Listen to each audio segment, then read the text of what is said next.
ഒറ്റപ്പാലം ചിനക്കത്തൂർ ഭഗവതി ക്ഷേത്രത്തിൽ നവരാത്രി ആഘോഷ പരിപാടികൾ തുടങ്ങി. ചിനക്കത്തൂർ നവരാത്രി പുരസ്കാരം കളമെഴുത്തു പാട്ടുകലാകാരൻ പൈങ്കുളം സജീവ് കുറുപ്പിന് കൈമാറി. 11,111 രൂപയുടെ ക്യാഷ് അവാർഡ് നൽകി. ചിനക്കത്തൂർ ഭഗവതി ക്ഷേത്രത്തിൽ പൂരത്തിന് മുന്നോടിയായുള്ള കളമെഴുത്തു പാട്ടിന് 27 വർഷമായി നേതൃത്വം നൽകുന്നത് സജീവ് കുറുപ്പാണ്. ഇന്ത്യ മൗറീഷ്യസ് ഓണററി ട്രേഡ് കമ്മീഷണറും നെഹ്റു ഗ്രൂപ്പ് ചെയർമാനുമായ ഡോക്ടർ പി കൃഷ്ണദാസ് ഉദ്ഘാടനം ചെയ്തു.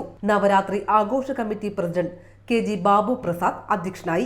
ആധ്യാത്മിക പ്രഭാഷകൻ ഡോക്ടർ TS വിനീത് ഭട്ട് മുഖ്യപ്രഭാഷണവും പാലക്കാട് ദയാനന്ദാശ്രമം മഠാധിപതി സ്വാമി കൃഷ്ണാത്മാനന്ദ സരസ്വതി അനുഗ്രഹ പ്രഭാഷണവും നടത്തി. Devaswom executive officer T Manikandan, committee general secretary AV Haridasan, A Prabhakaran, Rajesh Velath, K Jayapalan എന്നിവർ പ്രസംഗിച്ചു. തുടർന്ന് സോപാന സംഗീതവും നൃത്ത പരിപാടിയും അരങ്ങിലെത്തി.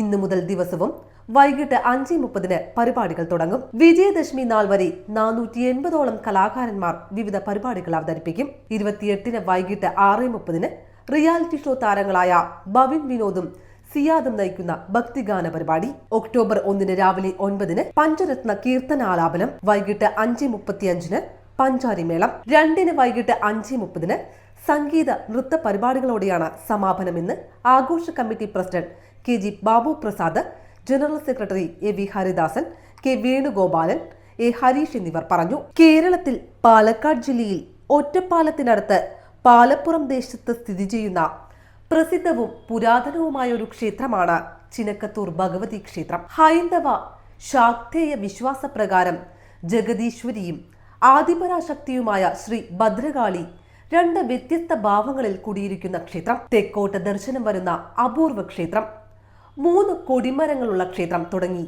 ധാരാളം പ്രത്യേകതകളുള്ള ക്ഷേത്രമാണ് ഇത്.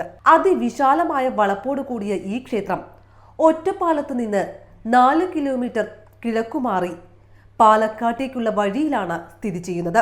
ഈ ക്ഷേത്രത്തിൽ കുംഭമാസത്തിൽ നടക്കുന്ന പൂരമഹോത്സവം അതിപ്രസിദ്ധമാണ്. പാലപ്പുറം, പല്ലാർമംഗലം, മീട്ര, എറക്കോട്ടിരി, ഒറ്റപ്പാലം, വടക്കുമംഗലം, തെക്കുമംഗലം എന്നീ 7 ദേശങ്ങളടങ്ങുന്ന വിശാല തട്ടകത്തിലെയും തിരുവില്യാമല, ചുനങ്ങാട് തുടങ്ങിയ ദേശങ്ങളിലെയും ജനത ആഘോഷിക്കുന്ന ഉത്സവമാണ് ഇത്. 2 ക്ഷേത്രങ്ങൾ കാണാം. ഇവ താഴത്തേക്കാവ് എന്നും മുകളിലേക്കാവ് എന്നും അറിയപ്പെടുന്നു. മലബാർ ദേവസ്വം ബോർഡിന്റെ കീഴിലാണ് ഈ ക്ഷേത്രം. കേരളത്തിലെ വർണ്ണശബളമായ ക്ഷേത്രോത്സവങ്ങളിൽ മുൻപന്തിയിൽ നിൽക്കുന്ന പൂരമാണ് ചിനക്കത്തൂർ പൂരം.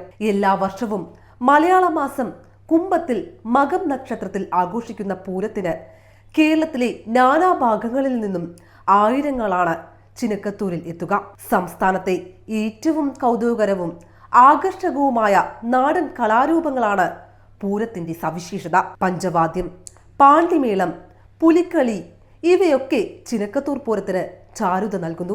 നാനാജാതി മതസ്ഥരും പങ്കെടുക്കുന്ന ഉത്സവമാണ് ചിനക്കത്തൂർ പൂരം.